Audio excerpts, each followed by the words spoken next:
वसुदेवसुतं देवं कंसचाणूरमर्दनं देवकी परमानन्दं श्रीकृष्णं वन्दे जगद्गुरुम्। श्रीमन्नारायण नारायण नारायण श्रीमन्नारायण नारायण नारायण भजमन नारायण नारायण नारायण भजमन नारायण नारायण नारायण श्रीमन्नारायण नारायण नारायण श्रीमन्नारायण नारायण नारायण भजमन नारायण नारायण नारायण भजमन नारायण नारायण नारायण बोलो नारायण नारायण नारायण बोलो नारायण नारायण नारायण गाओ नारायण नारायण नारायण गाओ नारायण नारायण नारायण श्रीमन्नारायण नारायण नारायण श्रीमन्नारायण नारायण नारायण भजमन नारायण नारायण नारायण भजमन नारायण नारायण नारायण। बोलिए वृंदावन बिहारी लाल की जय। धर्म की अधर्म का प्राणियों में विश्व का गो हत्या गौ माता की परम पूज्य धर्म सम्राट स्वामी श्री करपात्री जी महाराज की अपने अपने सद्गुरुदेव भगवान की गंगा मैया की श्री कृष्ण कन्हैया लाल की हर हर महादेव। परम सम्माननीय भगवत कृपा मूर्ति संत वृंद, श्रद्धा संपदा संपन्न श्रोता बंधुओं एवं भक्ति स्वरूपा मातृशक्ति, प्रातः काल के सत्र में श्री वेदव्यास जी महाराज ने कहा, वही धर्मराज, जो हो गया है वो वापस ठीक नहीं हो सकता। जो भी घटना घट गई है उसको वापस नहीं रिपीट नहीं किया जा सकता। मरे हुए को जिंदा करना संभव नहीं है। जो शब्द आपके मुख से एक बार निकल गया उसको लौटाना संभव नहीं है। कुछ बार बार मन में भाव आता है कि गड़बड़ हुआ है तो प्रायश्चित्त कर लो, तुम निष्पाप हो जाओगे। अश्वमेध यज्ञ कर लोगे, अश्वमेधो महायज्ञ प्रायश्चित्तम उदाहृतम। और बहुत ज्यादा मन में कोई विचार है, विकार है, तो आत्मशोधन के लिए तुम ध्यान की जप की प्रक्रिया का आश्रय ले सकते हो। धर्मराज ने पूछा, बाबा ये कौन कौन से कर्म ऐसे हैं जिनको प्रायश्चित्त के द्वारा ठीक किया जा सकता है? कौन ऐसा कर्म है जिसको अनैतिक माना जा सकता है? तो मुख्य मुख्य कुछ बातें वेदव्यास जी ने बताई हैं। जैसे प्रातःकाल के सत्र में सुना कि सूरज निकलते समय सो रहे हैं, सूरज छिपते समय सो रहे हैं, ये शास्त्र की दृष्टि में अपराध है। दूसरा, परिवेत्ता और परिवित्ति। बड़े भाई विवाह करना चाहते हैं, फिर भी उनको छोड़ करके जो छोटा भाई अपना विवाह पहले कर लेता है उसका नाम है, उसकी संज्ञा है परिवेत्ता। दो भाई हैं या कई हैं, बड़े वाले का किसी कारण से नहीं हो रहा है पर वो करना चाहता है। कई बार होता है छोटा पढ़ गया, छोटे की नौकरी लग गई, छोटा थोड़ा स्मार्ट ज्यादा है, एक्टिव ज्यादा है, और बड़ा बेचारा थोड़ा सीधा सा है। तो बड़े की नहीं हो पा रही है पर छोटे की हो रही है। पर ऐसा नहीं है कि बड़ा करना नहीं चाहता है, बड़ा करना चाहता हो तो छोटे को परिवेत्ता होने का दोष लग जाएगा, और जो बड़ा भाई है उसको भी दोष लगना है। विवाह के लिए उत्सुक है पर विवाह नहीं हुआ है तो उसकी संज्ञा हो जाएगी परिवित्ति। हां, यदि बड़े भाई के मन में कोई विवाह की इच्छा ही नहीं है, दूर दूर तक कोई अंदर से संकल्प ही उदित नहीं होता है, तो दोनों को कोई दोष नहीं लगेगा। महाराज, जो ब्रह्म हत्या करता है, गो हत्या करता है, या ब्रह्म हत्या करने वाले गो हत्या करने वाले को किसी भी प्रकार का समर्थन करता है,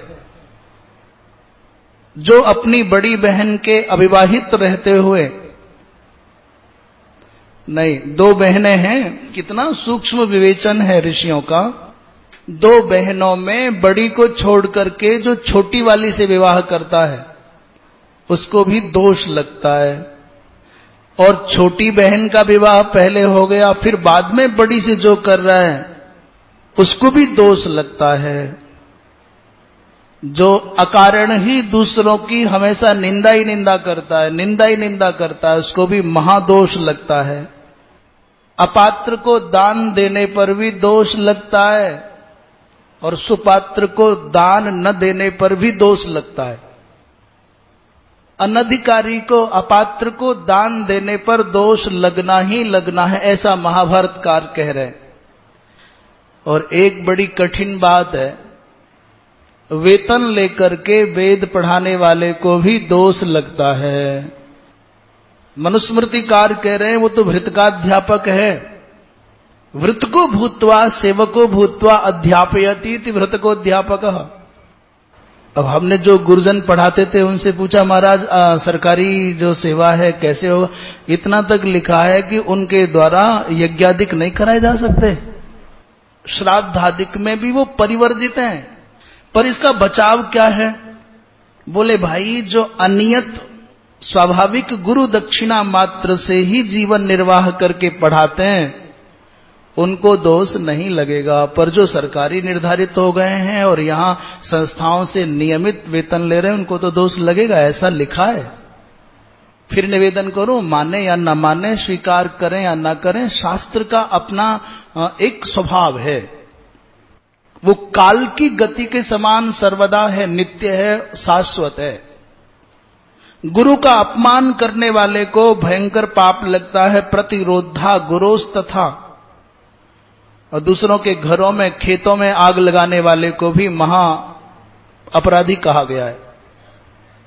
जो व्यक्ति ऋषि महर्षि प्रणीत शास्त्रोक्त अपने सनातन धर्म को त्याग करके कल्पना से जोड़े गए, कोई 100 साल पुराना, कोई 150 साल पुराना, कोई 200 साल पुराना, इतने जो नए नए अभी इन दिनों में बहुत तेजी से पनपे ना, खरपतवार की तरह से, बिना नाम लिए सब समझ जाओ।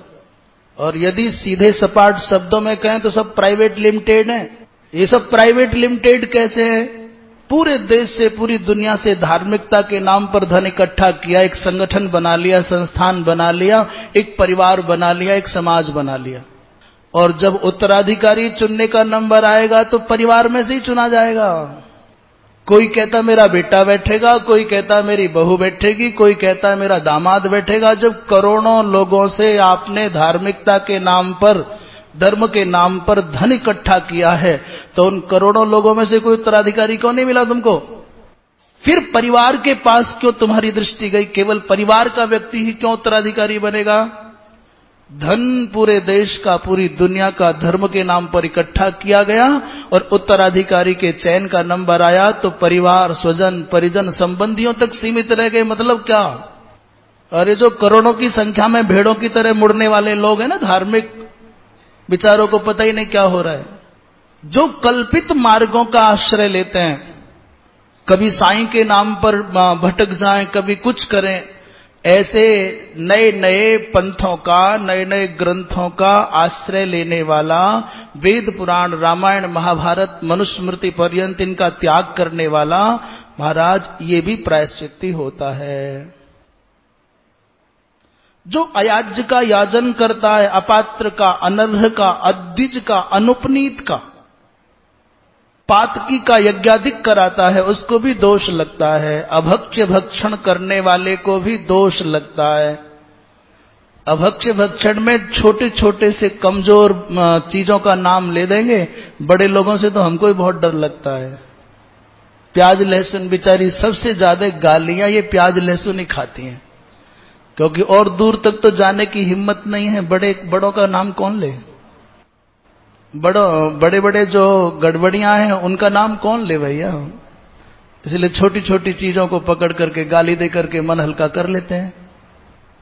बोलिए वृंदावन बिहारी लाल की। अपवित्र पदार्थों का खाना वर्जित है, दोष लगता है। इसके पक्ष में ज्यादा तर्क देने वाले कहीं बाहर से नहीं आते, हमारे घरों से ही निकलते हैं। पढ़े लिखे लोग निकलते हैं, जो समझदार बनते हैं वही निकलते हैं। एक तो शाकाहारी मान करके बड़े मगन होते हैं, दूसरे इसको औषधि मान करके बड़े खुश होते हैं। ये अमृत मानते हैं साहब, जिसने ये खा लिया उसको न तो बीमारी होगी, न वो मरेगा, न बूढ़ा होगा। औषधि मान करके, अमृत मान करके, स्वादिष्ट मान करके और मसाले का हिस्सा मान करके जो लोग इनको खाते हैं, उनके पास में बड़े पहने पहने तर्क हैं इसके समर्थन में। पर हमारे पास में केवल एक तर्क है। शास्त्र ने निषेध किया है तो फिर किसी तर्क की आवश्यकता नहीं है। क्यों और क्या से कोई मतलब नहीं है।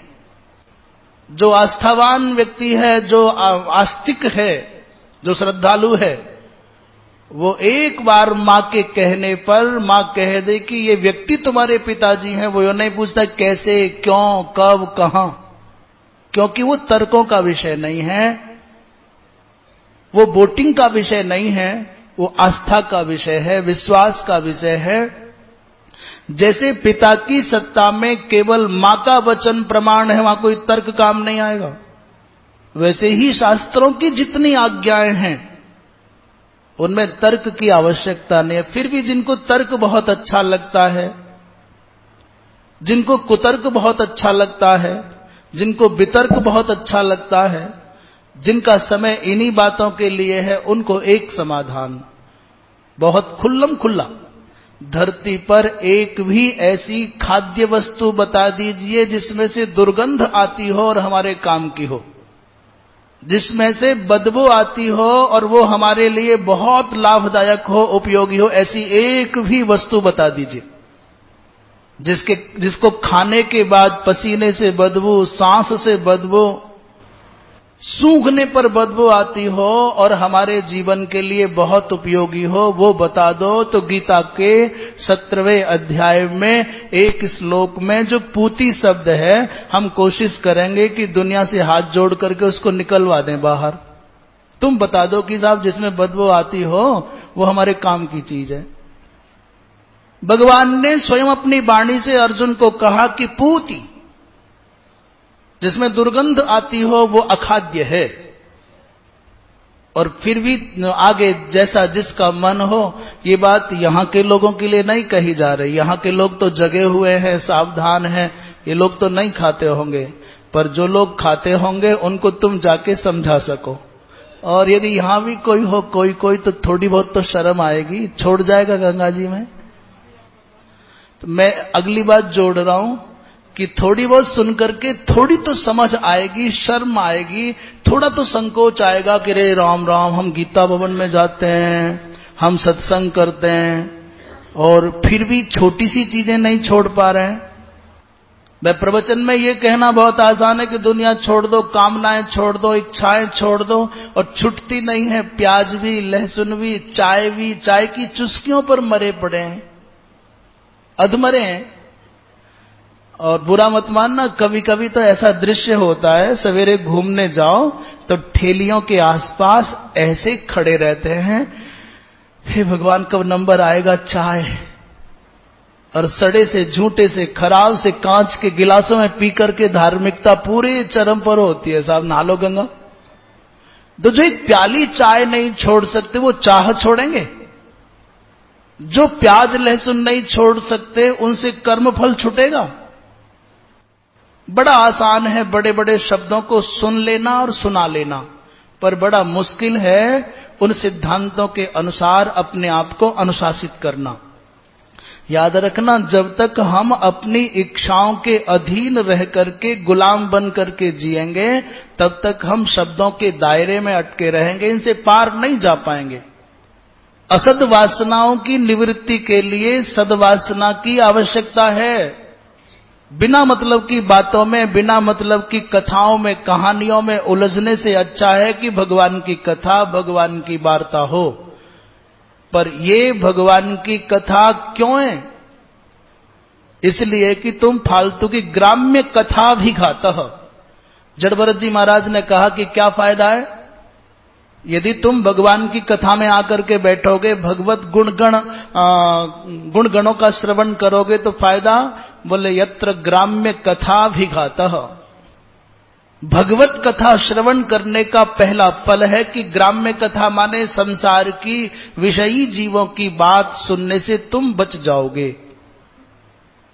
ये पहला मोटा मोटा फल है। तो जैसे एक कांटा लगता है अनजाने में लगा हुआ कांटा बहुत तेज दर्द देता है, पर दूसरा कांटा लगाया जाता है जान करके लगे हुए कांटे को निकालने के लिए। असावधानी में लगा हुआ कांटा बहुत दर्द देता है, और सावधानी से लगा कांटा चुभा करके जो पुराने कांटे को निकालते हैं वहां दर्द नहीं लगता। असत वासना की निवृत्ति के लिए सद्वासना की आवश्यकता है, और जैसे दोनों कांटों को बाद में फेंक दिया जाता है, ऐसे ही दोनों वासनाएं अपने आप सद्वासना असद्वासना की निवृत्ति करके, अच्छी आदत बुरी आदत को खत्म करके, एक दिन आएगा ये अच्छी आदत भी अपने आप छूट जाएगी और तुम वहां तक पहुंच जाओगे जहां तक मानव जीवन के पहुंचने का लक्ष्य निर्धारित है। बोली वृंदावन बिहारी लाल की। पर निवेदन बारंबार है, अपनी जिह्वा के लौल्य चंचलता स्वाद के चक्कर में शास्त्र की मर्यादाओं का उल्लंघन करने से बचा जावे। कई लोग बहाना ढूंढते, साहब बच्चों की चलती है, बच्चे मनमानी करते हैं। अरे तुम तो मनमानी नहीं करते, छोटा सा कुकर ले लो, अलग बना के खा लो, भगवान को भोग लगाओ, खा जाओ। पर जो होटलों पर ही भोजन कर लेते हैं उनसे कौन आशा की जाएगी? लिखा रहता है हिंदू होटल, शुद्ध वैष्णव होटल, और उसको पढ़ते ही लोग दौड़ करके पढ़ते हैं भूख मिटाने के लिए, जो मिल जाए खा जाओ। और जब जाते हैं तो वहां कुछ और भी रखा रहता है उल्टा सीधा। फिर कहते हैं भाई तुमने लिख रखा है कि शुद्ध वैष्णव होटल, शुद्ध हिंदू होटल, यहां तो प्याज भी है और ये भी है और वो भी है। तो वो होटल वाला कहता है साहब लिखा तो ठीक है, तुमने पढ़ा ठीक नहीं है। हमने तो ठीक लिखा है। क्या ठीक लिखा है? बोले शुद्ध वैष्णव हो तो, हाँ शुद्ध हिंदू हो तो टल, यहां मत आ, तेरे काम की चीज नहीं है। बोलिए वृंदावन बिहारी लाल की। अभक्ष्य भक्षण करने पर भी दोष लगता है। माता पिता, पत्नी, बच्चे, सेवक, अतिथि, संत, विप्र का पालन जो नहीं करता उसको भी दोष लगता है। जो गौ माता को ग्रास नहीं निकालता है, गौ सेवा नहीं करता है, उसको भी दोष लगता है। जो ब्राह्मण से अनुष्ठान आदि करावे पर दक्षिणा ना दे, उसको भी दोष लगता है। ब्राह्मण, देव, गौ, संत, मंदिर के निमित्त प्राप्त धन, भूमि, चंदा, खेत, वस्त्र, अन्न, अलंकार आदि को जो अपने प्रयोग में लेता है उसको भी दोष लगता है। माता पिता से झगड़ने वाला, पित्रा विवदते पुत्रो, जो माता पिता के संग में झगड़ा करता है किसी भी कारण से, भाई पिता हमारे मूल हैं, उनके बिना हमारा अस्तित्व संभव नहीं है। माता पिता के बिना वो चाहे जैसे हों। आपाततः आपको लगता हो कि पिताजी ने बंटवारे में न्याय नहीं किया, आपको लगता हो कि पिताजी माताजी पक्षपात करते हैं, उतने पर भी माता पिता के सामने आंखें उठा करके नहीं खड़ा होना चाहिए।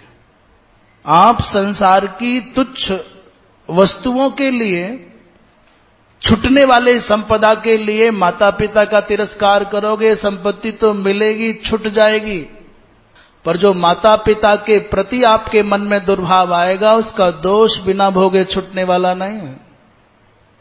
वो धक्का दें, पक्षपात करें, फिर भी अपशब्द नहीं बोलना चाहिए, दुर्भाव नहीं लाना चाहिए, मौन रह जाओ।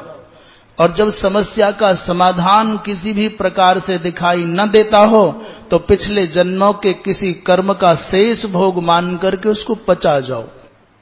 तुम्हारे पिता तुम्हारे साथ में व्यवहार अच्छा नहीं करते, तुम बाहर सुनाओगे, लोग तुम्हारा मजाक उड़ाएंगे, तुम्हारी हंसी बनाएंगे।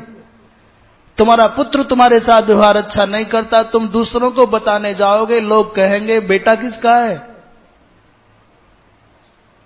कोई आचार्य, कोई अध्यापक कहे मेरे विद्यार्थी मेरी बात नहीं सुनते हैं, तो लोग मखौल उड़ाएंगे आचार्य का। कोई स्वामी, कोई मालिक कहे कि मेरे नौकर मेरी बात नहीं मानते हैं, तो लोग कहेंगे निर्बल है, निर्वीर्य है। और कोई पिता ये कहे कि मेरे पुत्र मेरे सामने खड़े हो जाते हैं, तो लोग कहेंगे कि जरूर पिता का अनुशासन कमजोर है, तो पिता में ही कोई कमी है। ये इनडायरेक्ट तुम्हारे ऊपर ही उंगली उठनी है, इसलिए नहीं बोलना चाहिए। मन की वेदना को मन में छुपा करके रखो, दुनिया मजे लेगी।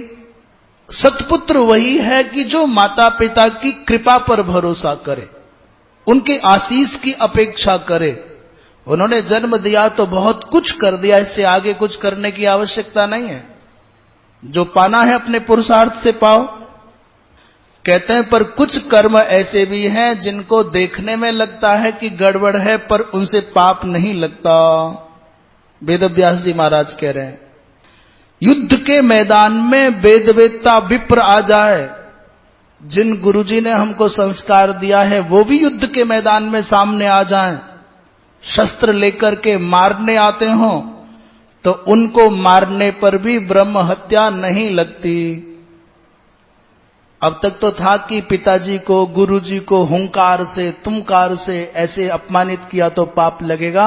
अब युद्ध के मैदान में गुरु आ जाए, विप्र आ जाए, संत आ जाए, शस्त्र लेकर के मारने दौड़ रहे हैं, पर उनको तुम मार दोगे तो पाप नहीं लगेगा। प्रगृह्य शस्त्र मायांतम अपि वेदांत गम रणे।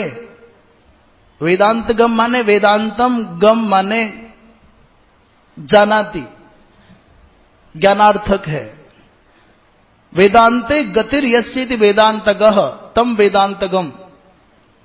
जो वेद के वेदता हैं, जो वेदांत के वेदता हैं, वो जिघांसंतम जिघांसियान न तेन ब्रह्मा भवेत। यदि युद्ध के मैदान में आक्रमण कर रहे हो, उनको मार दोगे तो पाप नहीं लगेगा।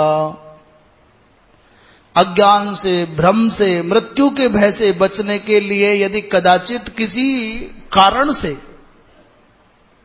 गला दबा करके कोई तुमको मारने की बात करता और आपके मुख में सुरादिक डाल दे, तो कहते हैं भाई फिर आप संस्कार कर लोगे, यज्ञोपवीत आदि संस्कार फिर करा लोगे, चांद्रायण आदि व्रत कर लोगे तो शुद्ध हो जाओगे।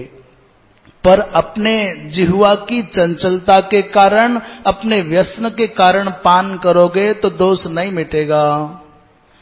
अभक्ष्य भक्षण आदि परवश होकर के लाचारी में यदि धोखे से खिला दिया गया हो तो भी इन सब का प्रायश्चित यही है, चांद्रायण व्रत कर ले, पुनः यज्ञोपवीत संस्कार करा ले। यदि कदाचित कोई और दोष बन गया है, स्वप्नादिक में कोई दोष हो गया है, तो प्रातःकाल आज्य होम कर ले, समिद्धाग्नि में प्रायश्चित हो जाता है। श्रौत याग के कारण यदि कदाचित शास्त्रीय मर्यादाओं के अनुपालन में कदाचित कोई वैदिक प्रक्रिया की पूर्ति के लिए तुमसे कोई हिंसा बन जाती है, वो कामतः नहीं तो दोष नहीं लगता, परंतु आपने क्यों, इसे कारण क्या है? बड़ी सावधानी से कहने और सुनने की बात है। उसमें पशु के उद्धार की भावना है, जीव बंधन से मुक्त होगा, परंतु वास्तव में पहली बलि तो उसको देनी चाहिए जो अपने काम की बलि देने को तैयार है, अपने क्रोध की बलि देने को तैयार है। देना है बलि तो अपने काम को, क्रोध को, लोभ को, मोह को, मद को, मात्सर्य को, इसकी बलि दो। यदि आप इनको त्याग सकते हो तो आपको अन्य भी बलि, जैसे एक और पक्ष है कि मृत पशु को जीवित करने की सामर्थ्य जिसमें है वो आ जाओ बलि दो। पर केवल जिह्वा की चपलता के लिए, स्वाद के लिए, धर्म की ओट लेकर के हिंसा करोगे तो नहीं चलेगा। व्यास जी महाराज कहते, राजन पाप हो जाने पर तपस्या के द्वारा, यज्ञ के द्वारा, गौदान के द्वारा, अन्न स्वर्ण भूमि दान के द्वारा, तुला दान के द्वारा उसको नष्ट किया जा सकता है, परंतु फिर दोबारा वो पाप न किया जाए ऐसा संकल्प कोई लेगा तब तपसा कर्मणा चैव प्रदानेन च भारत पुनाति पापम पुरुषः पुनश्चेन्न प्रवर्तते चेत यदि पुनः फिर से तस्मिन पाप कर्मणि प्रवृत्तिर न भवेत। प्राश्चित्त कर ले, संकल्प कर ले, आज के बिना, आज के बाद ये छूंगा नहीं। छोड़ना माने छूना भी नहीं है। आपके मन में जो बार बार राजन ये आ रहा है ना कि मैंने गुरुजी को मार दिया, ब्रह्म हत्या लग गई, अश्वमेध यज्ञ कर लो, अभवृत स्नान कर लो। ब्रह्म वेत्ता, वेद वेत्ता विप्र को अपना सर्वस्व अर्पण करने पर ब्रह्म हत्या से मुक्त हो जाता है। गौ ब्राह्मण की सेवा में, उनकी रक्षा में अपने जीवन को लगा दे। मुच्यते ब्रह्म हत्याया गोप्ता गो ब्राह्मणस्य च। यदि किसी से ब्रह्म हत्या हो गई है, गौ हत्या हो गई है अनजाने में, धोखे से, तो अपना समग्र शेष जीवन गौ रक्षा में, विप्र रक्षा में लगा दे, उनकी सेवा में लगा देगा तो भी पाप से मुक्त हो जाता है। और यदि कृच्छ्र व्रत करता है 6 वर्ष तक निरंतर तो भी शुद्ध हो जाता है। अब ये कृच्छ्र व्रत क्या है, इसको ध्यान से सुन लीजिए। बोलिए वृंदावन बिहारी लाल की। ये थोड़ा कठिन जरूर है पर इतना उपयोगी है। 12 दिन का ये व्रत है। कैसे भी भयंकर से भयंकर, मलिन से मलिन कर्म हो गए हों, यदि एक भी कृच्छ्र व्रत आज के समय में व्यक्ति ने कर लिया नियम पूर्वक, तो हमारे पूज्य गुरुदेव कहते थे कि इतना भयंकर समय है कि महाराज इतना ही कर ले तो भी चित्त पवित्र हो जाए। उसमें भी छूट है। ये ब्राह्मण के लिए यथावत करना है, पर क्षत्रिय 75% में छुट्टी पा सकता है। वैसे यदि 50% इस नियम का पालन कर ले तो काम चल जाएगा। और शूद्र कुल में जो पैदा हुए हैं वो यदि 25% भी इस प्रायश्चित्त को निभाते हैं तो काम बन जाता है। मतलब 4 दिन यदि व्रत करना है ब्राह्मण को तो 3 दिन क्षत्रिय कर ले, 2 दिन वैश्य कर ले और 1 दिन शूद्र कर लेगा तो उसको फल मिल जाएगा यथावत। कह रहे हैं क्या है, कृच्छ्र व्रत है। उसमें एक होता है तब तक कृच्छ और थोड़ा कठिन होता है, एक होता है कृच्छ्राति कृच्छ। पर कृच्छ को जान लें, 3 दिन प्रातःकाल कुछ भी खाए जो घर में मिल जाए। प्रातःकाल पूर्वाह्न में जो घर में बना हो, एक समय 24 घंटे में जो मिल जाए वो खा ले। फिर 24 घंटे में कुछ ना खाए। 3 दिन तक लगातार करना है।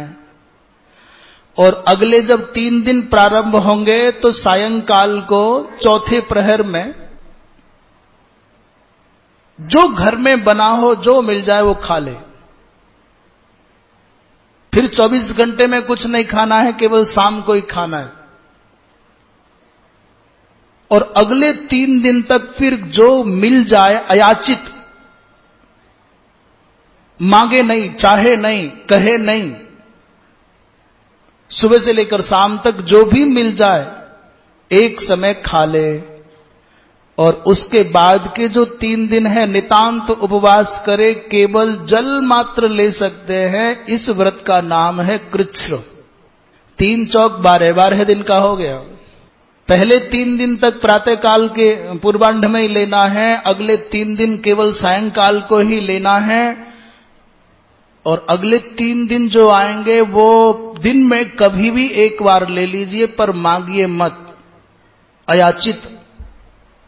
वो भी नहीं मिला तो मुश्किल हो जाएगी। याचना नहीं करनी है, केवल वाणी से नहीं, मन से भी नहीं चाहना है कि मिले कि ना मिले। 9 दिन और बाद वाले जो 3 दिन है उनमें निराहार रहना है। आवश्यकता पड़ने पर केवल जल लेकर के रहना है। ये 12 दिन का कृच्छ्र व्रत है। आजकल के तो जो लोग 1 घंटे पानी के बिना नहीं रह सकते, पुराने लोगों को देखो 4-4, 5-5 घंटे बैठे रहे, इनको पानी की जरूरत नहीं पड़ती। सुबह लिया भोजन के समय, शाम को लिया, जो भी अपने नियम रहते हैं। पर आजकल देखोगे 1 घूंट पीना है, तुरंत बोतल खोली, जहां बैठे, मंदिर हो, गंगा हो, सभा हो, कथा हो। और भैया भगवान जाने कलकत्ता में तो एक और कल्चर पनपा है, हो सकता है दूसरी जगह भी पनपा हो। जो भागवत आदि कथा कराते हैं वो कथा के बराबर में ही एक और पंडाल लगाते हैं। हमने पूछा भाई ये इतना बड़ा अलग से क्यों बना है? बोले इसमें जब तक कथा चलती रहेगी सब सारे दिन चाय, नाश्ता, पकौड़ा, कचौड़ी ये सब व्यवस्था रखनी पड़ेगी। लोग कथा सुनने जो आएंगे बीच में से उठें और खा करके लौट आवे। चाय पीने का मन करे चाय पियाओ, और पकौड़ी खाने का मन करे पकौड़ी खाओ। ये वैसे सच है कि नहीं है? हो गया ना? कितना गड़बड़ हो गया है। जब मन किया तुम्हारा बकरी की तरह से चपर चपर चपर जाओ खाया और बिना हाथ धोए आके बैठ जाओ, कथा शुरू हो गई। मन को इतना कंट्रोल नहीं है, इतना संयम नहीं है कि 2 घंटे 3 घंटे हमको सत्संग सत्र में बैठना है तो बिना पानी के, बिना चाय के हम रह सके। और जो व्यक्ति 2-3 घंटे बिना खाए पिए नहीं रह सकता, उससे आप कहोगे कि 3 दिन तक पानी ही लेकर के रहना या पानी के बिना ही रहना है, महाराज कह देगा अपनी ये धर्मशाला, अपना धर्म रखो अपने पास, हमको हमारे हाल पर छोड़ो। क्या विचार है? और तप्त कृच्छ्र का मतलब है कि महाराज और कठिन है। उसमें गर्म पानी ही पिया जाता है, गर्म घी पिया जाता है, और उसकी भी मात्रा निर्धारित है। 1 लाख गौदान करने पर भी ब्रह्म हत्या से मुक्ति की बात व्यास जी ने बताई। विद्वान ब्राह्मण को अभिलषित इष्ट वस्तु का गुप्त दान करने पर भी उस दोष से निवृत्ति की बात कह रहे हैं। चर्चा ना करे, न कीर्तये दत्वा यह स्वच पापात प्रमुच्यते। एक और बड़ा कठिन उपाय है, इन सब बवालों से छुट करके केदारनाथ चला जाए, जहां से भगवान शंकराचार्य जी महाराज ने महाप्रयाण किया था। केदारनाथ के ऊपर महाप्रस्थान विधि से बर्फ में गल करके अपने देह को त्याग देगा, तब भी सारे पापों से मुक्त हो जाएगा। महाप्रस्थान मातिष्ठन मुच्यते सर्वकिल विषयी। कहते हैं महाव्रत, एक महाव्रत और है। इस महाव्रत का क्या है? बोले 1 महीने तक, 1 मास पर्यंत आचमन की दृष्टि से और दिन भर में केवल 1 बार जल के द्वारा व्रत करेगा तो महाव्रत संपन्न होता है। इस व्रत के करने से सारे के सारे पाप नष्ट हो जाते हैं, फिर किसी दूसरे प्रायश्चित्त की आवश्यकता नहीं पड़ती। जो व्यक्ति परिवेत्ता परिवृत्ति के दोष से दूषित हो गया है, वो 12 दिन तक कृच्छ्र व्रत करेगा तो महाराज समग्र दोषों से पवित्र हो जाएगा। जो बिना किसी कारण के और कारण क्या है? वृक्षों को केवल यज्ञ के लिए काटा जा सकता है, कोई दूसरा और कारण नहीं है। उसमें भी खास करके बट पीपल आदि को, बेल बट पीपल को केवल यज्ञ के निमित्त काटोगे तो दोष नहीं लगेगा, परंतु आपने अपनी परिस्थितियों के हिसाब से काटा तो दोष लगना है। 3 दिन तक 3 रात तक निराहार व्रत करके तब पेड़ काटने का पाप कटेगा। हमारे गुरुजी कहा करते थे, यदि एक पेड़ कट गया है तो उसके बदले में 10 पेड़ लगा दीजिए, जब तक वो युवा न हो जाए तब तक सींचिए, रखाइए, तो शायद दोष से मुक्ति मिल जाएगी। ऐसा अक्सर हो जाता है घर बनाने में, मंदिर बनाने में, और बहुत झमेले होते हैं। पर बीच का मार्ग ये भी है कि दीवारों में, छतों में जो आए हैं उनको उखाड़ने पर दोष नहीं लगता है। ऐसा सुनते ही आए हैं हम, तो छत में आ गया, दीवार में आ गया है। व्यास जी महाराज कहते, राजन, साधारण पाप जो सामान्य पाप है उनके लिए इष्ट मंत्र जप, वर्णाश्रम अधिकार के अनुसार अन्नदान कर ले, उपवास कर ले, पवित्र तीर्थों में स्नान कर ले, सत्पुरुषों का संग करे, संयम से रहे, इससे भी दोष निवृत्ति हो जाती है। जो व्यक्ति भेड़ घोड़ी का, भेड़ का, बकरी का, गधी का, ऊंटनी का, हिरणी का, मानवी स्त्री का दूध पी लेता है, धोखे से पी लेगा, उसको भी कृच्छ्र व्रती करना पड़ेगा, अथवा चांद्रायण व्रत करेगा। मरना शौच हो अथवा जनना शौच हो, माने किसी के घर में मृत्यु हुई हो या जन्म हुआ हो, तो कहते हैं 10 दिन तक अन्न जल आदि को ग्रहण नहीं करना चाहिए।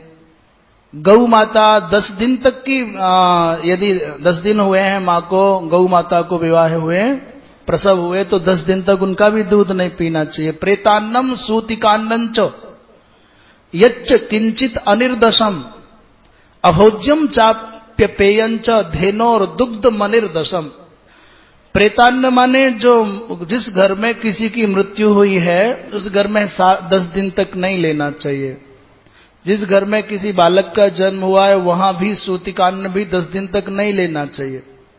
10 दिन तक गाय का दूध भी नहीं लेना चाहिए। कह रहे राजा का अन्न तेज को नष्ट करता है। अनावश्यक स्वभाव बस केवल खाने की दृष्टि से शूद्र का अन्न लेने पर ब्रह्म वर्चस्व की हानि होती है। स्वर्णकार का अन्न और जिसके पति और पुत्र नहीं है ऐसी युवती का अन्न ये आयु को नष्ट करता है। महाराज, स्वर्णकार का अन्न इतना खतरनाक क्यों माना गया? बोलिए वृंदावन बिहारी लाल की। 5 महाउग्र पाप माने गए, उसमें स्वर्णस्तेईच पंचमः कहा गया है, स्वर्ण चुराने वाला। और स्वर्णकार को एक नाम दिया गया है पश्यतो हर। पश्यतो हर माने देखते देखते भी उसमें से टाका मार दे। ये मत सोचना कि जाति विशेष की बात है या व्यक्ति विशेष की बात है, बस एक कहने में पारदर्शिता की दृष्टि से समझ लो बात को, और तो कोई खास बात नहीं है। एक गांव की बात है, पुराने समय की रही होगी। एक गांव में ताई बहुत चालाक, बहुत चतुर, बहुत बुद्धिमती, बहुत सजग, उसको कोई ठग नहीं सकता था। और उसी गांव में एक स्वर्णकार भी थे, बड़े बुद्धिमान, बड़े समझदार, उनके यहां से कोई बच नहीं सकता था। तो दोनों बुद्धिमान, दोनों चालाक, दोनों जागरूक एक दिन टकरा गए। लोगों ने कहा, ताई यदि तू वहां जाकर के बिना टाका कटाए अपना काम करा लाए तो मान जाए। और किसी बीच के आदमी ने भैया को भी कह दिया कि देखो ताई आ रही है, आज तू कांटा काट के दिखाए तो मान जाए। टाका काटते हैं, कांटा काटते हैं, टाका की कांटा, इधर उधर कर लेना, टाका हो तो टाका और कांटा हो तो कांटा। बोले कृष्ण कन्हैया लाल की। महाराज, ताई वास्तव में बहुत सावधान है, चश्मा आसमा ठीक करके लाई, आंखों में दवा डाल करके लाई, बहुत बिल्कुल वही गड़ाए हुए है। बात कितनी भी हो पर नजरें नहीं हटा रही है। और भैया दुकानदार जो थे वो भी बड़े सावधान, सोच रहे आज कहां फंस गया, मौका ही नहीं दे रही। जब घंटों हो गए काम करते करते बात नहीं बनी, तो जो स्वर्णकार भाई थे उन्होंने पता है क्या कहा, ताई एक बात तो है कि जब से ताऊ गए हैं इस गांव में से आनंद चला गया है। जब तक ताऊ इस गांव में थे तब तक इस गांव की रौनक कुछ और होती थी, दूर दूर से बड़े बड़े लोग मिलने आते थे ताऊ जी से। पर जब से बेचारे ताऊ जी गए तब से इस गांव की रौनक चली गई है। तो बेचारी कैसे जीती होगी बिना ताऊ के, मुझे तो बहुत दुख लगता है। और जैसे ही इमोशनली टच किया महाराज, वैसे ही ताई तो आंखों में आंसू भर करके बोली, हां बेटा। और इतनी देर में आंसू पहुंचने के लिए मां ने जैसे ही पल्लू आंख तक पहुंचा, उसने कर दिया काम। और बाद में बोला, ताई कोई बात नहीं, जो होना था वो तो हो गया, अब जाने दे, तो चिंता मत कर, आंसू मत गिरा, भगवान को जो मंजूर था वही हुआ।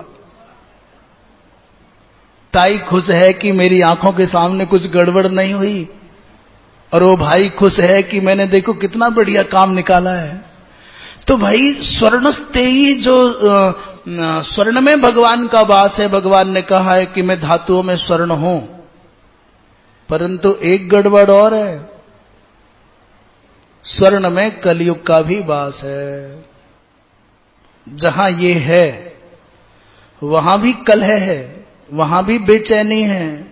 अच्छा, सोने का नाम जो हिंदी में सोना बोलते हैं, बहुत समझदारी से नाम रखा है किसी ने। संस्कृत में तो स्वर्ण था अथवा सुवर्ण था, जिसका वर्ण बहुत अच्छा हो, परंतु हिंदी वालों ने बड़े सोच करके कहा कि सोना, क्या कहते हैं इसको, माने जगते रहो, नहीं है तो कमाने के लिए जगो, सो मत, और है तो रखाने के लिए जगो, सोना नहीं। घरों में खासकर मातृपक्ष में मुझे लगता है कि शायद आधी से ज्यादा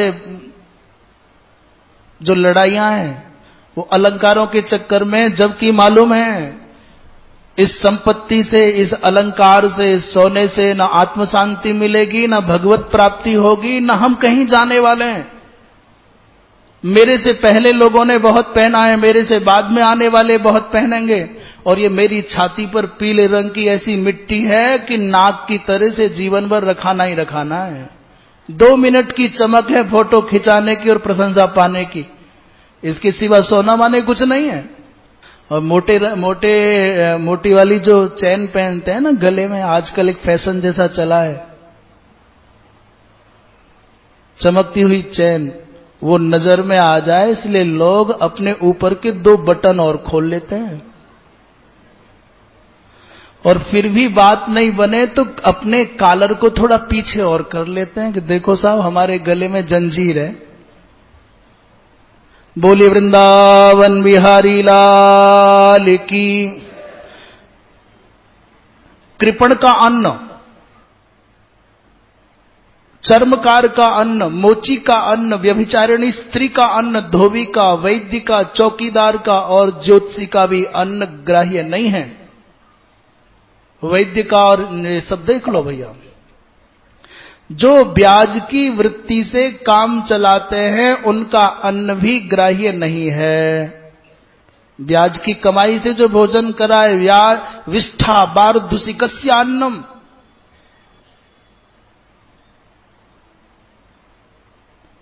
ये ब्याज वाला पैसा तो बहुत खतरनाक बता रहे हैं भाई, और ये तो बड़ा बवाल है। ऐसे तो हम जानते तो पहले भी थे, पर ब्याज वाले पैसे से इतनी ज्यादा हमको हम भी सोचते थे कि भाई कहीं ले लो, लगा लो, इसके ब्याज से धर्म होता रहेगा। ऐसा तो हमने बहुत सुना है कि अमुक व्यक्ति के पास इतना दे दोगे तो ये गौ सेवा में जाएगा या भंडारे में लग जाएगा, कहां लग जाएगा, ये तो बहुत चिंतनीय है विषय। बाएं हाथ से परोसे हुए भोजन में भी दोष है, उसको भी नहीं लेना चाहिए।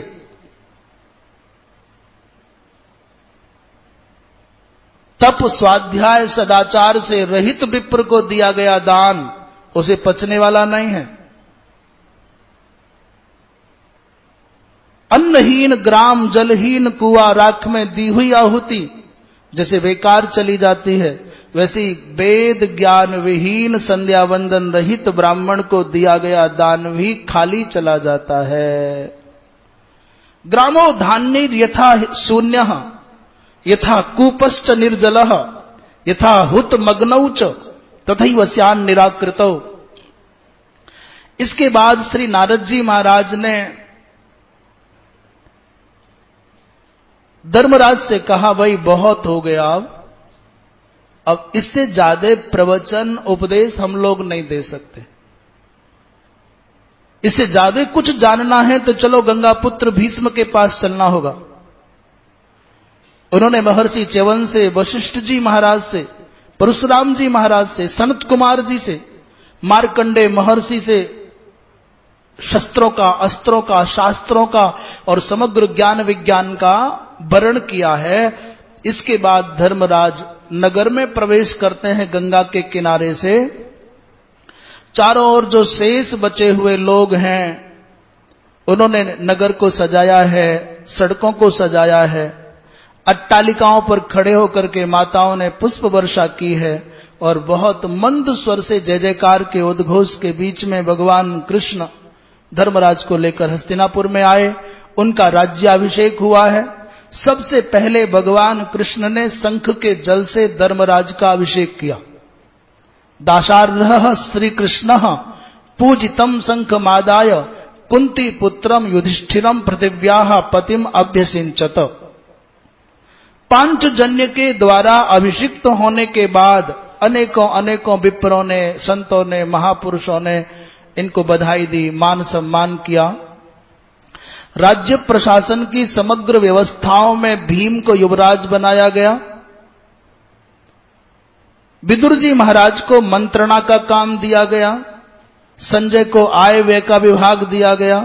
सैन्य व्यवस्था में नकुल और दुष्ट दमन में अर्जुन, धर्म कार्य देव विप्र पूजा में धौम्य, सहदेव को अपने संग हमेशा रखते हैं। संजय और विदुर और युधिष्ठिर को धृतराष्ट्र और गांधारी की सेवा में लगाया है। इसके बाद शास्त्र विधि के अनुसार समग्र मृत व्यक्तियों का श्राद्ध तर्पण आदि संपन्न कराया। कौरवों के द्वारा जो भव्य भवन बनाए गए थे उनमें दुर्योधन के भव्यतम भवन में रहने का अवसर मिला है भीम को। जिस आलीशान भवन में दुर्योधन रहते थे उसमें रहने लगे भीम। दुशासन के भव्य भवन में अर्जुन, दुर्मर्शन के भवन में नकुल और दुर्मुख के भवन में सहदेव।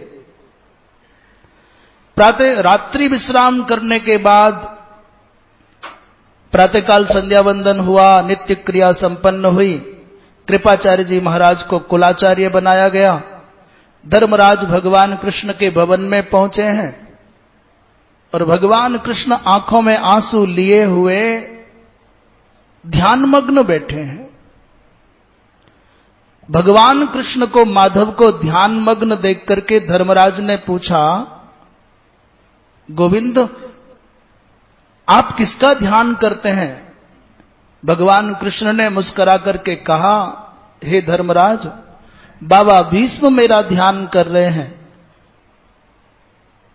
और जो व्यक्ति जिस भाव से मेरा भजन करता है, मेरी प्रतिज्ञा है मैं भी उसको उसी भाव से भजता हूं। ये यथा माम प्रपद्यन्ते तांस तथैव भजाम्यहम्।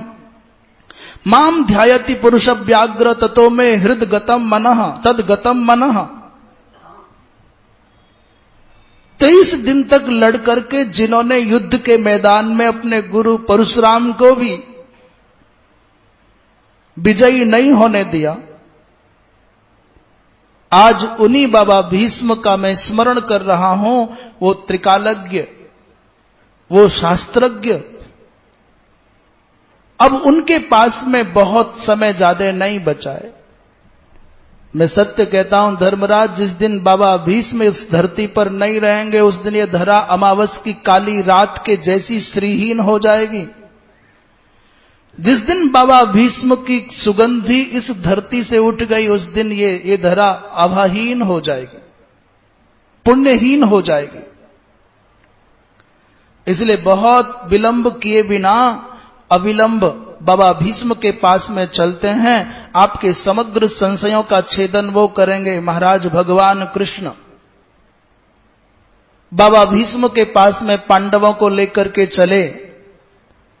उसी समय व्यास जी, नारद जी, अस्मक, देवस्थान, सुमंतु, जैमिनी, शांडिल्य, देवल, मैत्रेय, वशिष्ठ, विश्वामित्र, हारीत, लोमस, परशुराम, बृहस्पति, च्यवन, कपिल, सनत कुमार, वाल्मीकि इत्यादि बड़े बड़े महात्मा सब इकट्ठे होकर के बाबा भीष्म को घेर करके खड़े हो गए। हम बहुत बार ये विचार करते हैं कि अंतिम समय में किसी व्यक्ति के अंतिम जीवन के अंतिम पलों में भगवान की स्मृति आ जाए, बहुत बड़ी उपलब्धि है। अंतिम समय में किसी के बिल्कुल अंतिम पलों में संत का दर्शन हो जाए, बहुत बड़ी उपलब्धि है। ये साधारण घटना नहीं है।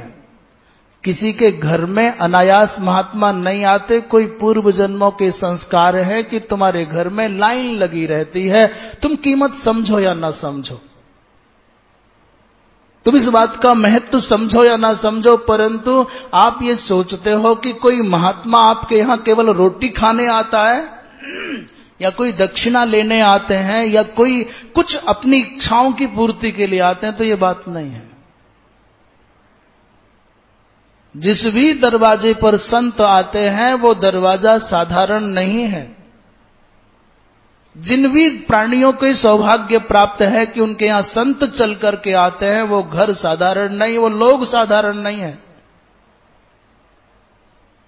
और ये भी हमेशा नहीं चलता, किसी पुण्यात्मा के कारण महात्माओं का डेरा होता है। और जिस दिन वो पुण्यात्मा नहीं रहता, वो घर सूना सन्नाटा, फिर कोई नहीं आता है। केवल कह सकते हो हमारे दादाजी थे, हमारे पिताजी थे, हमारी माताजी थी तो संत आते थे। अब क्या हो गया? अब बुला लो ना।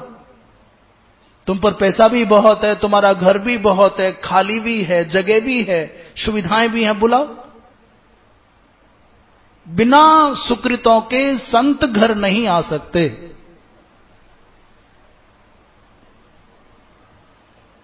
और ये किसी के मन में भ्रम है कि संपत्ति की वजह से आते हैं, ना, ये भी बात नहीं है।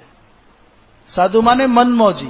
गरीब अमीर से अमीर के यहां ना जाए तो बिल्कुल ना जाए, फटकार दे दुत्कार दे। जाए तो गरीब से गरीब की झोपड़ी में बैठ करके 7 दिन गुजारा है, जहां ना ठीक से पैर फैलाने की जगह है, ना चैन से सोने की जगह है। परंतु बाबा भीष्म ऐसे पुण्यात्मा हैं जिनके अंतिम समय में महाराज एक से एक विलक्षण महात्मा हैं। और महाराज स्वयं साक्षात भगवान नारायण, भगवान कृष्ण चल करके आए।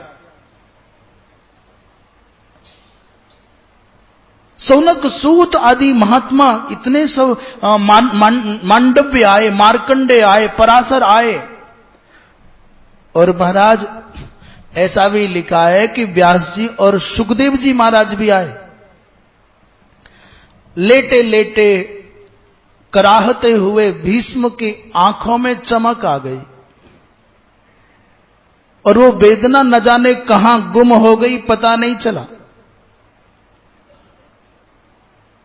उन इतने संतों को देख करके लेटे लेटे पूजन वंदन किया और भगवान कृष्ण की स्तुति करने लग गए।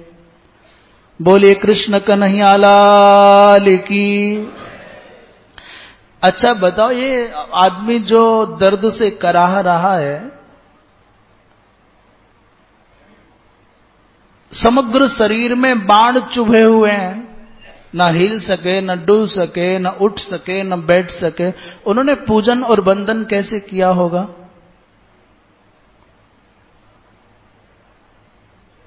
बाबा भीष्म के यहां जब पहले संत आते थे तो बाबा भीष्म दौड़ करके चरणों को धोते थे, ये जितनी प्रक्रियाएं सब करते थे। अब कैसे कर रहे हैं? बोले जो क्रियाएं जीवन भर शरीर से की, वो समग्र क्रियाओं का संपादन अब नेत्र बंद करके मन से कर रहे हैं। मन ही मन चरण धोए हैं, मन ही मन चंदन लगाया है, मन ही मन पुष्पार्पण किया है। मानसिक उपचारों से सब महात्माओं का सम्मान करके आसनों पर बिठा करके आरी राधईषु कृष्णम वाचम जिग दिशाम याम, आराधयितुम इक्षु आरी राधईषु, आराधना करने की इच्छा से भगवान के दर्शन के नेत्र बंद कर लिए। जिन परमात्मा को देव दानव गंधर्व यक्ष तक नहीं जानते हैं कि कौन है, कहां से आए, यम न जानंति को येष कुतो वा भगवान इति, जो सूक्ष्म से सूक्ष्म है, महान से महान है, जो भारी से भारी हैं, श्रेष्ठों से भी श्रेष्ठ हैं, उन भगवान कृष्ण के चरणों में कोटि कोटि नमन। अणियांसम अणियांसम अणियांसम अणीयसा मणियांसम स्थविष्ठंच स्थवीयसाम, और गरीयसाम गरिष्ठं च श्रेष्ठं च श्रेयसामपि। जो अणीयसाम माने लघु से लघु कहते हैं, सबसे छोटा होता है परमाणु। अणु, अणु से भी छोटा होता है परमाणु। वो परमाणु सबसे लघु है। अणो रणियान महतो महियान कह करके उपनिषदों ने जिस ब्रह्म का निरूपण किया है, आज उसी सिद्धांत का निरूपण बाबा भीष्म कहते हैं कि संसार में क्षुद्र से क्षुद्र कण को, छोटे से छोटे कण को भी भगवत सत्ता से वंचित मत मानना। मंदिरों की मूर्तियों में भगवान की भावना करके पूजा करना बड़ा आसान, परंतु व्यवहारिक जगत में किसी व्यक्ति से अपराध हो जाए, किसी से तुमको असंतोष हो जाए, उसमें भगवत भाव करके खुद को आवेश में आने से रोकना बहुत कठिन। वाक, अनुवाक, निषद, उपनिषद आदि के द्वारा जिस ब्रह्म के गीत गाए जाते हैं, जो सूर्यात्मा है, सोमात्मा है, होत्रात्मा है, गेयात्मा है, जो साक्षात्मा परमात्मा, उसको कोटि कोटि नमन। जिस परमात्मा को यज्ञ के माध्यम से आश्रावे इन 4 शब्दों के द्वारा, अस्तु श्रौषट इन 4 शब्दों के द्वारा, और द्वाभ्याम माने यज इनके द्वारा, और ये यजामहे 5 शब्दों के द्वारा, और हूयते च पुनर्द्वाभ्याम तस्मै यज्ञात्मने नमः बसट इन इत्यादि मंत्रों के द्वारा जिन यज्ञ नारायण भगवान का आराधन होता है, हम उनके चरणों में कोटि कोटि नमन करते हैं। सत्यात्मा, धर्मात्मा, कामात्मा, क्षेत्रात्मा, सांख्यात्मा, योगात्मा, जो ज्ञानात्मा, दिव्यात्मा, ब्रह्मात्मा भगवान है, जो सर्वव्यापक है, जो सर्वेश्वर हैं, उन भगवान को कोटि कोटि नमन करते हैं। यस्मिन् सर्वं यतः सर्वं यस्सर्वं सर्वतश्च यः यश्च सर्वमयो नित्यं तस्मै सर्वात्मने नमः। जस्मिन सर्वम माने जिसमें समग्र प्रपंच लीन है, और यतः सर्वम, यतः माने यस्मात् सर्वम प्रवर्तते, जिस परमात्मा से सब कुछ निर्गत है, निकला है, और यस सर्वम सब कुछ जो स्वयं है, और सर्वतश्च यह सर्वव्यापक जो परमात्मा है, ऐसे सर्वात्मा परमात्मा को हम गोविंद को कोटि कोटि बार नमन करते हैं। जो लोग भगवान गोविंद का भजन करते हैं, उनको संसार में कहीं भय नहीं होता। न तेषाम विद्यते भयम। बोलिए वृंदावन बिहारी लाल की। अच्छा, एक बात है, जिस व्यक्ति को भगवान की कृपा पर भरोसा है, उसको भय और भ्रम नहीं होना चाहिए। और जिसके मन में भय और भ्रम का अंधेरा है वो पक्का मान ले कि शब्दों से खेलता है, उसको भगवान पर भरोसा ही नहीं है। भगवान के ऊपर भरोसा विश्वास माने दिन के प्रकाश में जीना, और भय और भ्रम का होना माने अंधकार में जीना।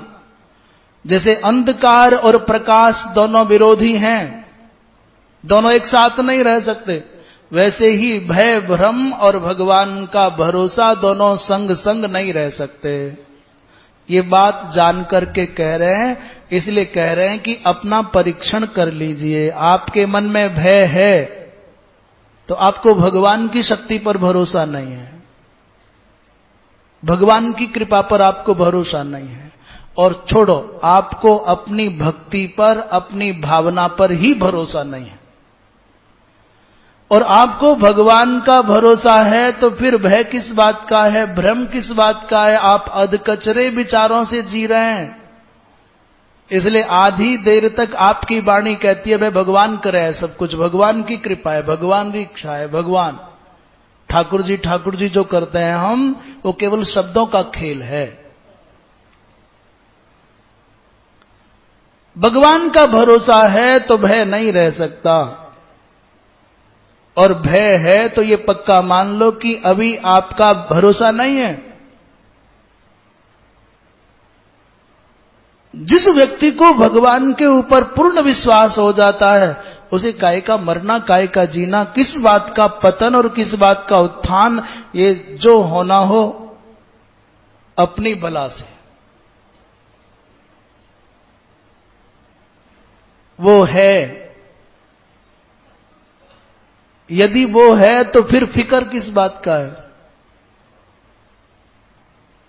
यदि वो है तो फिर फिक्र किस बात का है? और यदि तुम मानते हो कि वो नहीं है तो फिर जिक्र किस बात का है?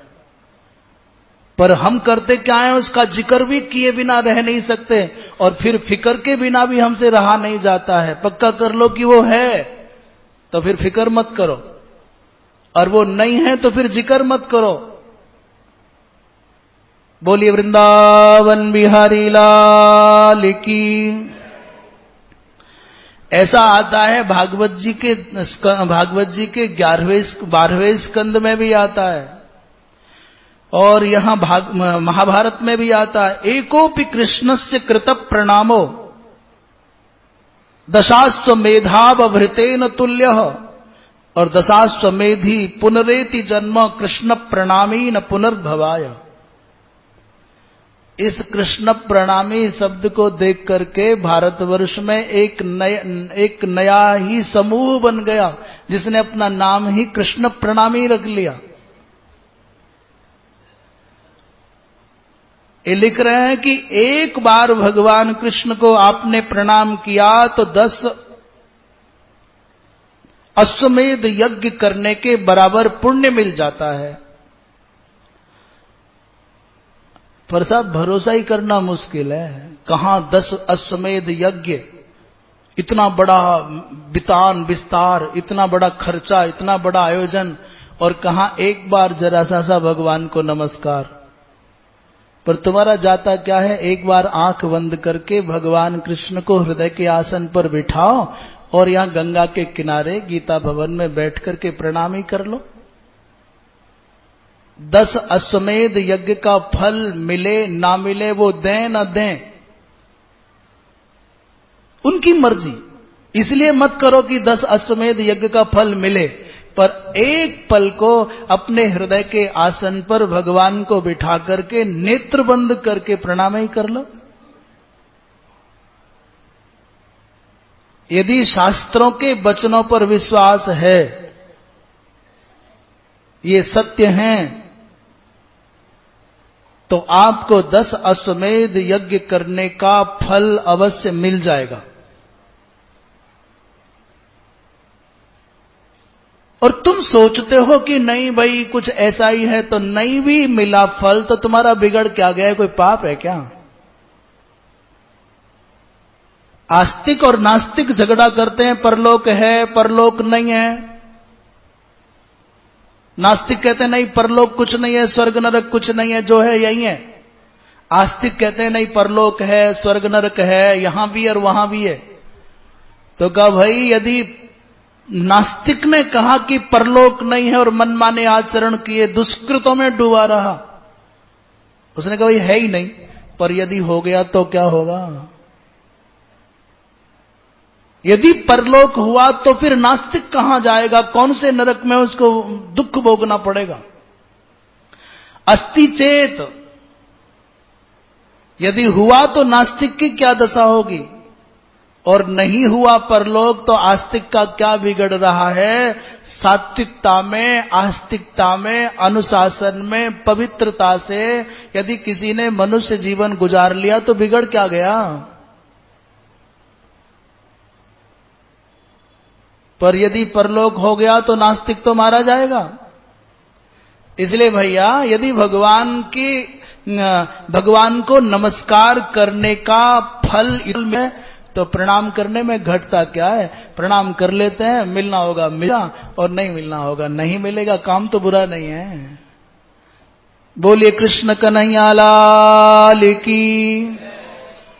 अब लग रहा है कि एकादशी का असर आप पर आने लग गया है। जयकारा बहुत धीमा हो गया, सवेरे तब भी ठीक से बोले थे।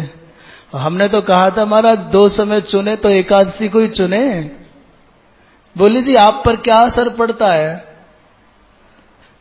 ऐसा कहते हैं भाई जो लोग व्रत आदि करते हैं उनका आत्मबल और मजबूत हो जाता है। तो तुम जयकारा लगा के बताओ कि तुम आत्मबली हो। बोलिए वृंदावन बिहारी लाल की। अब के लगा कि लोग हैं और जग रहे हैं, नहीं तो इतनी ठंडी ठंडी हवा आ रही है और बहुत प्यारी प्यारी वृक्षों की छांव है, मौसम भी बहुत अच्छा है, सोने की सारी सुविधाएं भगवान ने दे रखी हैं और फिर भी लोग बेचैन हैं। दशाश्वमेधी पुनरेति जन्म, 10 अश्वमेध करने के बाद तो फिर जन्म होने की संभावना है। बाबा भीष्म कह रहे हैं पर एक बार भगवान कृष्ण को प्रणाम कर लिया तो कृष्ण प्रणामीन पुनर्भवाय, भगवान कृष्ण को नमन करने वाला फिर दोबारा इस धरती पर जन्म नहीं लेता। यही सोच करके किसी बुद्धिमान चतुर किसी महापुरुष ने कृष्ण प्रणामी संघ बना दिया है। बोले आ जाओ हमारे मोहल्ले में, जो आ जाएगा हमारी पार्टी में उसको फिर दोबारा जन्म नहीं होगा। और जो कुछ करना है इसलिए यहीं कर लो, जितने चाहे मंदिर बना लो, जो करना है कर लो, फिर आगे मौका मिला ना मिला। तो कृष्ण प्रणामीन पुनर्भवा, इतनी बात बाबा भीष्म कह रहे हैं। महाराज ब्राह्मणोपासक, गो विप्र हितैषी, जगत हित के करने वाले भगवान श्री कृष्ण को कोटि कोटि बार नमन है। ये श्लोक को, इस प्रार्थना को जिन लोगों को ये याद है आप बोले, आगे आगे हम बोल रहे हैं और पीछे पीछे आप भी बोल लीजिए। नमो ब्रह्मण्य देवाय गो ब्राह्मण हिताय च जगद्धिताय कृष्णाय गोविंदाय नमो नमः। हे ब्रह्मण्य देव, हे गौ ब्राह्मण हितैषी, हे जगत हित कारक कृष्ण, हे गोविंद, आपके चरणों में कोटि कोटि बार वंदन है। कहते हैं प्राण संकट में पड़े हों, संसार रूपी व्याधि से कोई बहुत पीड़ित हो, दुख शोक के दावानल में जल रहा हो, उस व्यक्ति को हरि नाम औषधि का काम करता है। भागवत जी की जब कथा पूर्ण होती है, 12वें स्कंद का अंतिम श्लोक है, नाम संकीर्तनम यस्य सर्व पाप प्रणाशनम प्रणामो दुख समनः तम नमामि हरिम परम। वहां हरिम परम जो आया है भगवान हरि को नमस्कार करने की जो बात आई है, उसी बात को कह रहे प्राण कांतार पाथेयम और संसारोच्छेद भेषजम दुख शोक परित्राणम हरि रित्यक्षर द्वयम। इसीलिए सनकादिक महापुरुषों के मुख में सर्वदा हरिशरणम हरिशरणम हरिशरणम ये मंत्र चलता रहता है। जब प्राणों पर संकट आ जाए और उस समय पाथे के रूप में कोई महाराज हमारे पोषण के लिए सर्वोत्तम क्या उपाय है, बोले हरि। संसार के जाल को काटने के लिए, रोग को मिटाने के लिए उत्तम भेषज क्या है, बोले हरि। दुख और शोक से पार निकालने का जो संरक्षक है वो कौन, हरि। ये 2 अक्षर वाला नाम हरति सर्वाणि पापानीति हरि ही, जो जीव के सब पापों का हरण कर ले वो हरि है।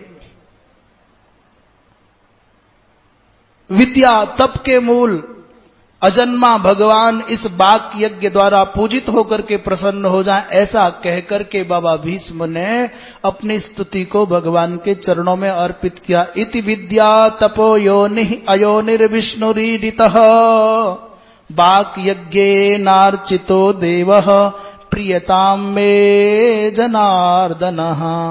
वो जनार्दन भगवान मुझ पर प्रसन्न हो जाएं। श्री कृष्णाय नमः कह करके बाबा भीष्म शांत हो गए।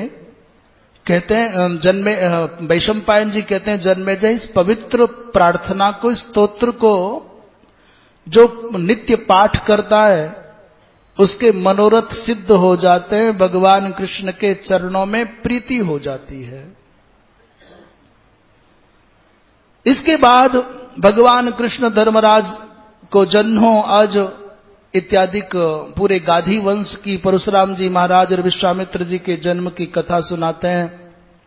शांति पर्व में ये 49वां अध्याय है, वहीं देख लेना चाहिए। और अब भगवान कृष्ण ने बाबा भीष्म से कहा, बाबा आपके जैसा इस धरती पर कोई वीर नहीं है, ज्ञानी नहीं है, शास्त्रज्ञ नहीं है, न दृष्टो न च मे श्रुतः। आपके जैसा न तो देखने में आया और न सुनने में आया। धर्मराज युधिष्ठिर के मन में कुछ संशय शेष रह गए हैं। शोकम भीष्म व्यपानोद। अभी बाबा आप 56 दिन तक भूतल पर हैं। 50 षट्च कुरु प्रवीर शेषम दिनानाम तब जीवितस्य। 56 दिन तक हे कुरु प्रवीर इस धरती पर आपको अभी रहना है, इसलिए कृपा करके आप आगे भीष्म बाबा स्वयं कहते हैं कि मुझे 58 रात सरसैया पर पड़े पड़े हो गई है जिस दिन उन्होंने अपना प्राण त्यागा है। 850 राज्य शयानस्याद्य में गताः और 333 अवशिष्टा संति इदानीम। तो इसलिए बाबा भीष्म से प्रार्थना की कि बाबा कुछ करो। भीष्म जी ने कहा कि मैं असमर्थ हूं, मेरे शरीर में वेदना है। भगवान ने कहा अब के बाद में ना आपको ग्लानि होगी न शरीर में पीड़ा होगी। ऐसा कहते महाराज भूख प्यास भी नहीं लगेगी। आकाश से पुष्प की वर्षा हो गई। उसी समय सूर्यास्त होने लगा। बाबा भीष्म बोले भाई अब तो हो गया समय, आप कल आना। अब ये मत सोचना कि कथा में भी कल आने के लिए कह रहे हैं, वैसे तो समय हो गया यहां भी। पर बाबा भीष्म ने कहा कि अग्रिम दिन प्रातः आप लोग पधारेंगे तो आपके प्रश्नों का उत्तर दिया जाएगा। ऐसा कहकर के सूर्यास्त के समय बाबा ने सबको विदा किया। सब बाबा की परिक्रमा करके उनको प्रणाम करके स्वस्थ चित्त होकर के धर्मराज भी आज भीष्म के दर्शन करके बड़े शांत हैं। बाबा भीष्म ने जाते जाते भगवान कृष्ण से कहा, गोविंद इन सब प्रश्नों के उत्तर तो तुम ही दे सकते हो। ऐसा कौन संसार में जीव है जिसके मन में संशय रह जाए और आप चाहें तब रह जाए। ऐसा कौन दुनिया का प्रश्न है जिसका समाधान आपके पास में नहीं है? तो भगवान कृष्ण बोले, बाबा मैं आपको यश दिलाना चाहता हूं, इसलिए आप में मैंने अपना ही विचार, अपनी ही मति स्थापित कर दी है। आधेयम तु मया भूयो यशस्तव महाद्युते अततो में विपुला बुद्धिस्त्वयि भीष्म समर्पिता। ये मत समझना कि भीष्म बाबा मरणासन्न अवस्था में उपदेश कर रहे हैं, और कहीं भीष्म के मन में ये ना आ जाए कि मैं कर रहा हूं। ये दोनों बातें संकेत करती हैं कि आपसे भगवान कोई सेवा ले रहा है। समाज की, संस्थान की, जो भी आपके द्वारा भगवान ने दायित्व देकर के काम लिया है, ये मत सोचना कि तुम कर रहे हो। भगवान आपके माध्यम से अपनी शक्ति आप में रख करके काम कराना चाहता है, आपको तो केवल निमित्त बना रहा है, श्रेय दे रहा है। अंधेरे से परेशान लोगों के लिए दीपक जलाओ, तुम जलाओ, कोई और जलाए, पर दीपक किसने जलाया है इस विवाद में मत पड़ो।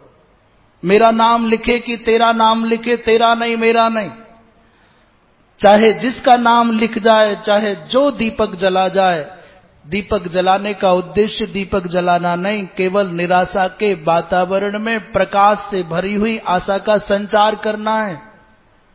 दीपक जलेगा तो लोगों को उजाला मिलेगा, मार्गदर्शन मिलेगा, अच्छे काम होंगे तो लोगों का भला होगा। इसलिए जब कभी अच्छा काम होता हो, आप आगे बढ़ करके उसमें जुट जाना चाहिए। टांग खींचने की प्रवृत्ति ठीक नहीं है, दोष दर्शन की प्रवृत्ति ठीक नहीं है, श्रेय लेने के लिए उत्पात करने की आवश्यकता नहीं है। कोई करता हो, तुम चुपचाप, दुनिया की नजर में आने की आवश्यकता नहीं है। उसकी आंखों से तुम कहीं बच करके नहीं जाओगे। अच्छा काम करोगे, अच्छा काम करवाओगे, अच्छे काम का समर्थन करोगे, अनुमोदन भी करोगे। कहीं सुनहि अनुमोदन करहि, कहने, सुनने और अनुमोदन करने वालों को भी बराबर फल मिलता है। अच्छा काम धरती पर कहीं होता हो, आप उसमें जितना कर सकते हो सहारा दो और चुप छिप करके रह जाओ। भगवान की नजरों में आ जाओगे, उसको सब खबर है कौन क्या कर रहा है। बड़े बड़े पाषाण लाते हुए हनुमान जी भी दिखाई देते हैं भगवान को, और अपनी छोटे से शरीर के द्वारा थोड़े से मिट्टी के बालू के कणों को लाने वाली गिलहरी पर भी उनका पूरा ध्यान है। उनकी नजरों से ओझल होना संभव नहीं है। इसलिए जब भगवान ने कहा कि मैंने तुम्हारे अंदर अपनी विपुल बुद्धि को स्थापित कर दिया है, प्रश्न का उत्तर जानते हुए भी, याद रखना बाबा भीष्म, जो समाधान नहीं करता उसको दोष लगता है। अप्रतिबुर्वतः कष्टो दोषो ही भविता प्रभो। भीष्म ने कहा, भगवान ये धर्मराज तो बड़ा पुण्यात्मा है, मेरे चित्त को बड़ी प्रसन्नता होती इसको देख करके। अब ये प्रातःकाल जब आएगा तब मैं इसके प्रश्नों का उत्तर दूंगा। श्रीमन नारायण नारायण नारायण, श्रीमन नारायण। भजमन नारायण नारायण नारायण, भजमन।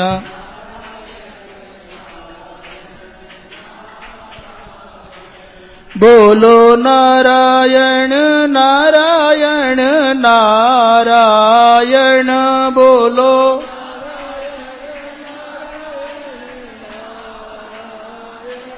गावो नारायण नारायण नारायण।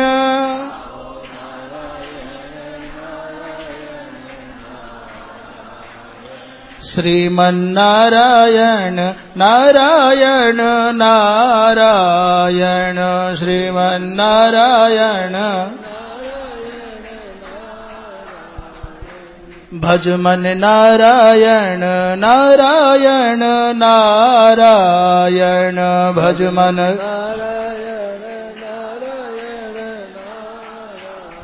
बोलिए वृंदावन बिहारी लाल की जय। हर हर